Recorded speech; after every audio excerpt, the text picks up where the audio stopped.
Tensions between the United States and the Islamic Republic of Iran continues to escalate following Steve Witkoff as negotiator being massively criticized in the Western world. President Trump and the White House have now announced their final countdown.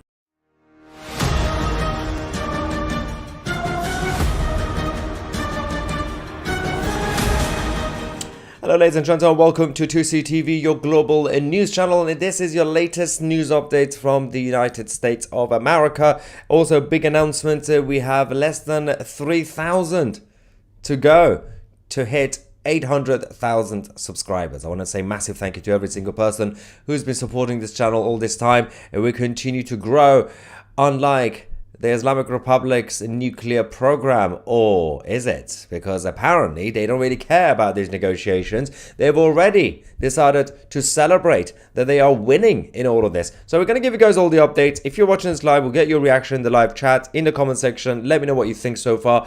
We seem to be one of the only channels who are actually giving you guys the latest update on these negotiations and what's actually going on. So let's get on with it. So first things first. Last night, when President Trump was on the Air Force One, the journalists and reporters were asking him about what's going on with Steve Witkoff and if his advisors have actually decided to give him new suggestions in terms of how to deal with Iran. And he just responded that we will be making a decision on Iran very quickly. Now, for those who haven't been following this, a few days ago, we had the first round of negotiations starting between America and Iran. The Americans wanted it to be direct negotiations. The Iranians said indirect. Then the Iranians got what they wanted. And then the American side said, well, we'll have to dismantle. You'll have to dismantle your nuclear program. The Iranian side said no. The Americans said, okay. So the latest update from the talks was the Americans basically conceded from the beginning that sure, yeah, you can keep your nuclear program, but just don't make a bomb. And the Iranians said, yeah, we just want to do net zero. We just want to do nuclear energy. Everything's fine. Then Steve Witkoff, who has been in charge of this because President Trump gave him full autonomy to go and negotiate and then come back, give it to the White House, then the president will decide. So last night, President Trump confirmed that he's going to decide very quickly. The final decision, final countdown, only a few days to go. There is a bit of a problem. I'm going to talk to you guys about Steve Witkoff and his background, who he is, and one of the problems in this whole situation with using someone like Steve Witkoff. Now, first, let's go to Witkoff and what he said on Fox News last night. This message of peace through strength, it resonates throughout the world. This is not a threat on my part now. It is just a simple fact. The president means what he says, which is they cannot have a bomb. The conversation with the Iranians will be much about two critical points. One, enrichment. As you mentioned, they do not need to enrich past 3.67%. Okay, number one, Steve Witkoff clearly is one of the people who still, after all these years, doesn't understand how to pronounce it. He says Iran, Iranian. It's Iran and Iranians. Anyway, you'd think I'm the only one kicking off. President Trump himself is one of the few people who kicks off when people mispronounce it. But Steve Witkoff, not only that, he also basically went back to the Obama deal. Barack Hussein Obama made the exact same deal. President Trump came and cancelled that deal. The deal was, you can't enrich too much. We're going to send our inspectors to monitor and keep an eye on you. And the Iranian regime said, yeah, sure, come in. And the Iranian regime decided to build it secretly anyway and enrich uranium. Right? President Trump has sent Witkoff, gave him full autonomy. Witkoff is basically saying, yeah, the Iranian regime come up with a new idea. It's not a new idea. That's what they proposed to Obama. President Trump is now under pressure because Witkoff has been attacked. Witkoff is a deal maker. Now, sometimes you need a deal maker, sometimes you need a diplomat, and sometimes you want a bulldozer. For example, when it comes to Russia and Ukraine, you need a deal maker. Absolutely, you need a deal maker. When it comes to the situation that's currently ongoing when it comes to Syria and Lebanon, you need a diplomat. When it comes to Iran, you need a bulldozer. You need these people. They're not going to negotiate in good faith. You know that. And I'm going to give you guys the actual details. So the IRGC responded. The national security and defense and military power are among the red lines of the Islamic Republic of Iran, which cannot be discussed or negotiated under any circumstances. So, translation for those who haven't followed it. The red line that was initially announced by the White House is now going to go away unless the talks fall apart. So the White House said, well, we're not going to allow you to become a military power, right? And we have to dismantle your facilities. The Iranian regime is saying that's the red line. We're not doing that. Either the Americans are going to surrender or the talks are going to fall apart. And we're going to find out in a few days. It's happened many times. The Iranian regime simply want to delay and delay and delay. They want to buy time. Witkoff is a deal maker. He simply wants a deal, any deal.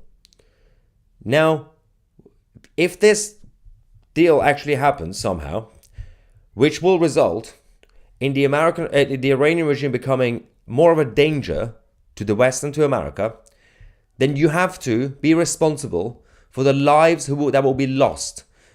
Do you really want another war? Do you really want the American soldiers to be sent to another country to die? That's disgusting. No, you shouldn't have that. By giving this deal to Iran, that's what will happen. Now, let's talk about Witkoff. He's not a diplomat, he's a deal maker, and sometimes that's a very good thing, absolutely. And, Trump likes it because of that. His background was also real estate, just like President Trump. He has delivered where, obviously, bureaucrats have failed in the past. He did negotiate the ceasefire between Israel and Hamas, right? That didn't go well. That was Steve Witkoff. He was the one who brokered the deal between Hamas in Gaza and Israel. He's now also leading negotiations between Russia and Ukraine. Now, this one could go well because that is a situation you need a deal maker like Witkoff. Now, President Trump trusts him so far, and even over the State Department. Yeah, you can't really trust the bureaucrats at the State Department because they're a bunch of idiots. They just say he negotiates fiercely. He's robust. Yes, fine. They say Witkoff understands power, emotion, and leverage. And apparently that makes him dangerous. But they say he's not here to play politics. He's here to end wars. But there are two ways to end conflicts. One is long-term peace. Two, a short-term plaster. You just pretend nothing is happening. That's what Steve Witkoff seems to be doing with Iran. But he's not the final decision maker. It's President Trump. And last night, Trump, when he was on the Air Force One, he indicated that, well, it seems like the Iranian regime might not be playing ball. So this is the final ultimatum. We got the countdown. We have a few days left, about a week or so. Let's see what will happen. If the Iranian regime do not move from their red lines, as I said, either the negotiations are going to collapse for now, or the Americans are going to surrender, like what they did in the first round. Now the second round is coming up. We'll have to wait and see what happens. Going to the Iranian regime. Now, the United States thought that they could get the Iranians to ship their uranium stockpile out of the country. Just move it. The Iranian regime said, no, we're not doing that. We are keeping it in Iran. The Iranian regime are saying, we are keeping it right here, thank you. And they are blaming the US for being flaky. Now, the same thing happened in 2018, by the way, and the talks were ditched. They just moved away. Now, the talks in Oman could be a different thing. Mostly indirect, mostly tense, we know that. But the conversation is now moving to Rome. Meloni is now stepping in as Prime Minister of Italy. We don't know exactly how that's going to go. But Meloni is very close to Trump, so that's a good thing. I'm surprised that the Iranian regime agreed to that, unless this is their version of carrot and sticks, trying to play good cop and bad cop by themselves, saying, yeah, sure, we could do the talks in Italy with Meloni. to keep the Americans happy, I guess. But the United States continue to promise that they will be lifting sanctions. If it goes well, if not, then they will be bombing Iran. The Islamic Republic, on the surface, publicly, they don't seem to be scared. Publicly speaking, their rhetoric continues to be, we have the red lines. We don't really care about these threats. We have the red lines. We're not moving from the red lines. Now, will the talks fall apart? Or can they actually find a solution? Which side will cave in first? Let's get some reaction from you lovely people. Super chat from Aaron, thank you, saying he's not negotiating, he's capitulating, ejecting. Everybody's now criticizing him anyway. Steve Witkoff, and again, unless he's some sort of genius. But again, the thing is, he's a deal maker. He's not some sort of a 4D chess player. He's not like a diplomat in that sense. So he's more direct. So you would know, the Iranian regime would know if he's angry or if he's happy. He's not going to play poker. We have someone who is typing from the basement of his mother's house saying, "You don't know what you are talking about, Tusi. You've got this totally wrong." Sure, you can educate me if you want to, but you have to come back with actual evidence and something to back up your argument rather than just shouting from the basement. Goes Hybrid, thank you for your super chat, saying President Trump doesn't want to be known as a war president. Yep. He sees himself as a deal maker, and both Russia and Iran, the Iranian regime, are exploiting this. That's definitely what the Iranian regime are doing. But the thing about Trump is that he's not a warmonger, but he's also not an isolationist. He is always more practical when it comes to what's going on in foreign policy. He uses carrots and sticks 100%. If he does it himself, if he does the negotiations himself. So, for example, with Iran, he doesn't want to start a war, but if Iran threatens the US and decide not to do a deal, then yes, a President Trump will be targeting the nuclear facilities.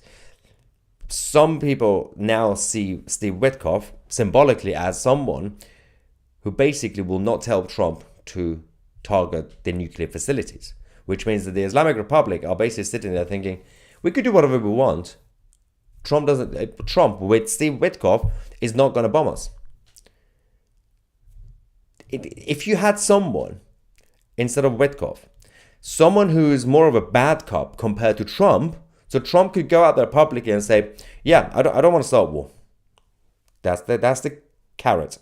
But then the actual negotiator carries a stick, goes to Oman, tells the Iranian regime, these are the red lines. If you don't do it, I'm going to tell the president to bomb you. That would have been fine.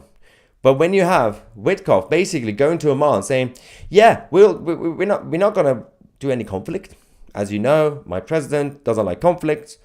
And so would you like to talk to us now? So obviously the Iranian regime are going to be happy. Like, oh, that's good. So we're not on the threats, right? So we can still threaten you. We could still say death to America, not as a slogan, but as a policy. We could still work on our military capabilities to try to wipe out Israel.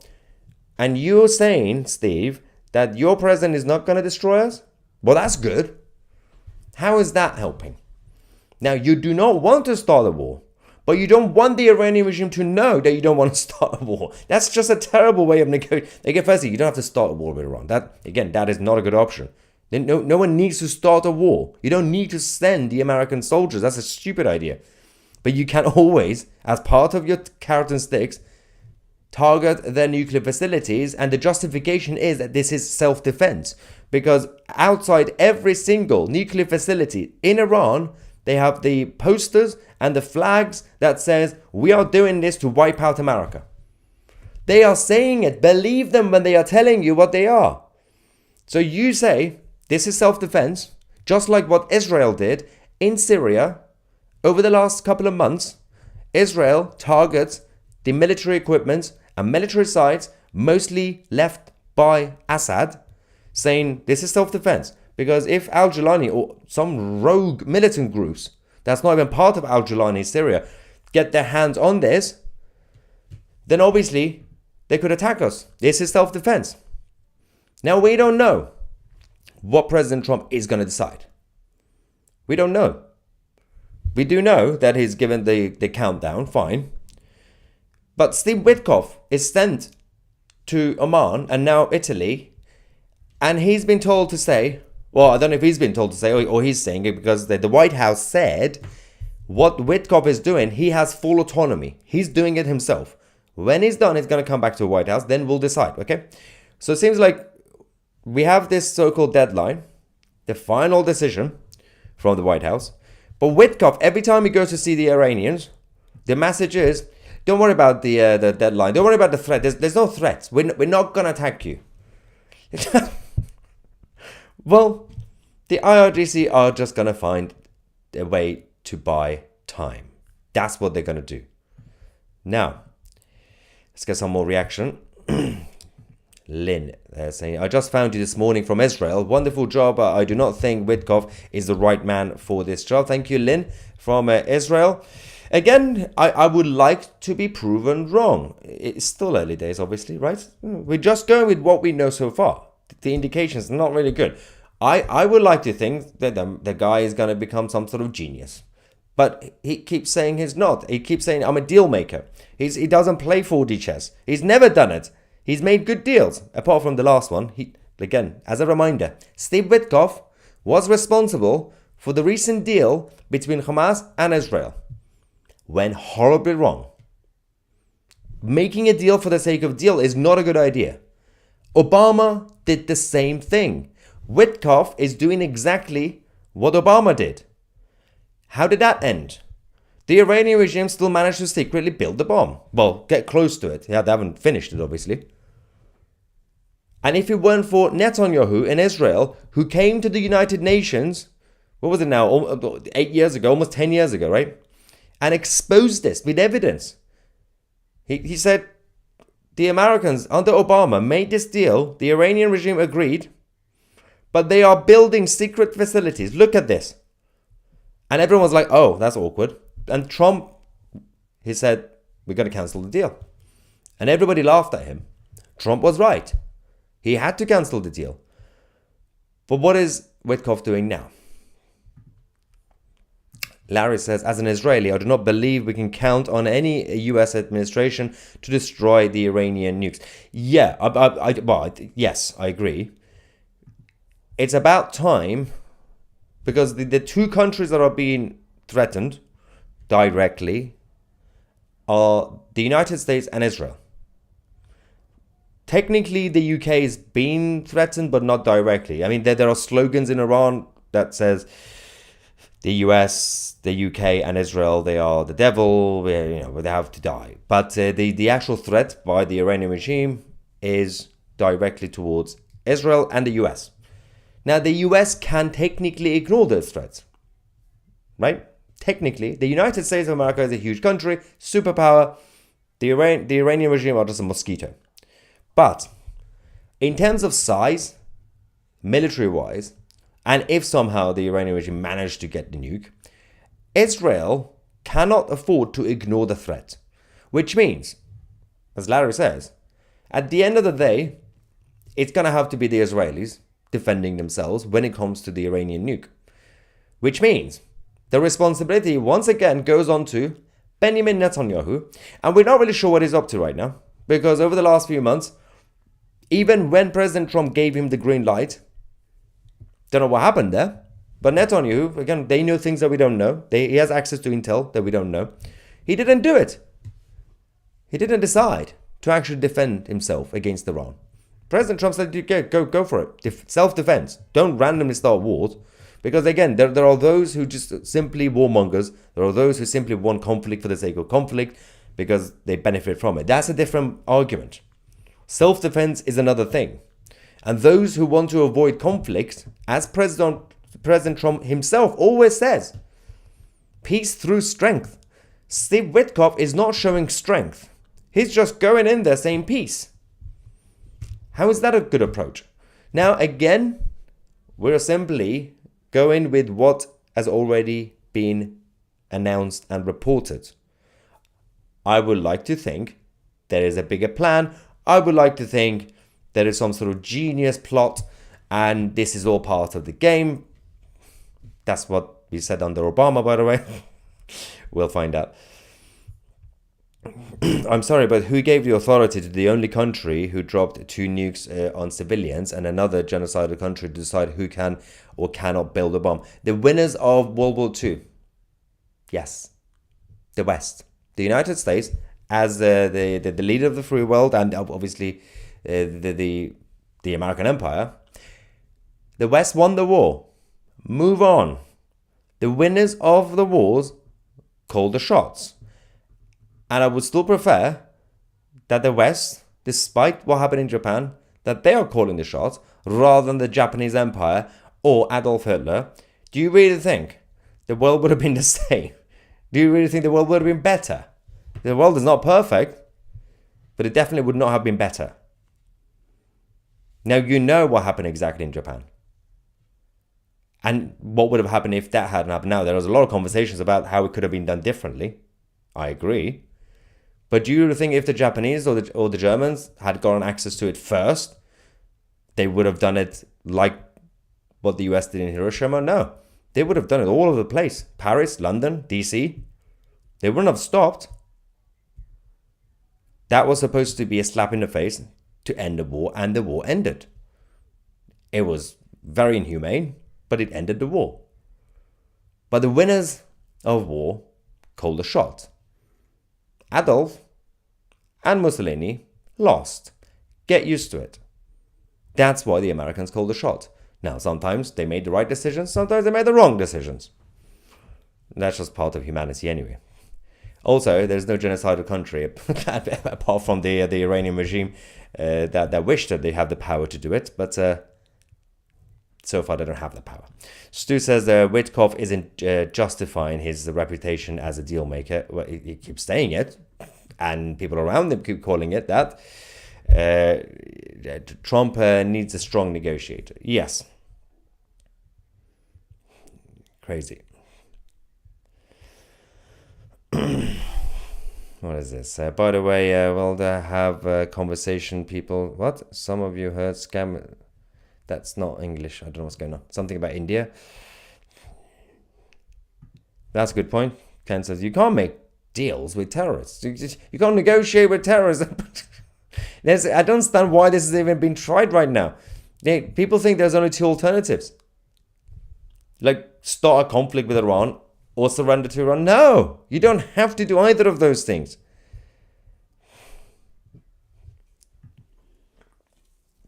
J.R. Williams says 2C is Trump's envoy to Iran incompetent. I don't see how implementing nuclear inspectors is any different than the previous failed nuclear deal. Yeah, so that's the exact same thing that Obama signed. The Iranian regime basically went around it. They did whatever they wanted to do. I don't like to call Steve Witkoff incompetent. Firstly, the guy has a lot of experience. The guy is good on so many levels.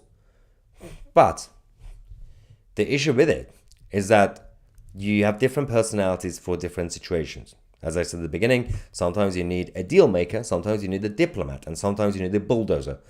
And Steve Witkoff would probably be very good for the Ukraine-Russia situation, but definitely not good when it came to Israel and Hamas, and obviously the US and Iran.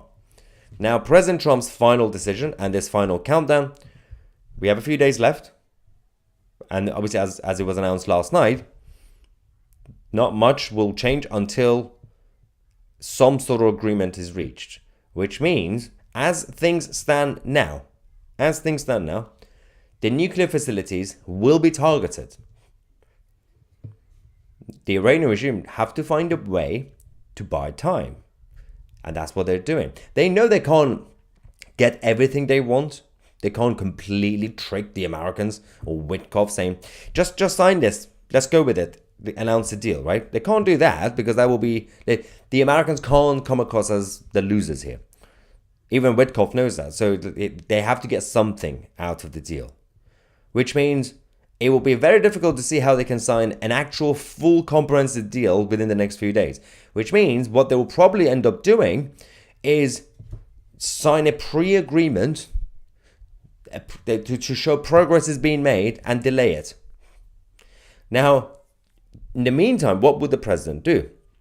If the talks collapse, according to the White House, the Americans will hit Iran. If the talks don't collapse, but an actual deal is not signed. Instead, we have that progress pre-agreement that will basically be delaying it. Will the president still target Iran? I don't think so, because that's what the Iranian regime wants, right? To give the Americans something, to buy time, to avoid being targeted. Now, meanwhile, over the last couple of days, the Islamic Revolutionary Guard Corps in Iran have moved a lot of their military equipment around the country, and they have intensified the defense systems all around, not just the nuclear sites, but also the oil and gas sites, because they believe that, well, we still have to be on standby, because they still know that President Trump is not predictable when it comes to foreign policy. So while they're still trying to find a way to trick Witkoff and buy time, they can't afford to just be relaxed about it. So they still have to be on standby in case somehow Trump and Witkoff fall out over dinner. Something happens and President Trump says, everything Witkoff said, we're going to ignore it. We're just going to go target Iran. So the Iranian regime have to be on standby anyway. But we don't know how long they can delay this for.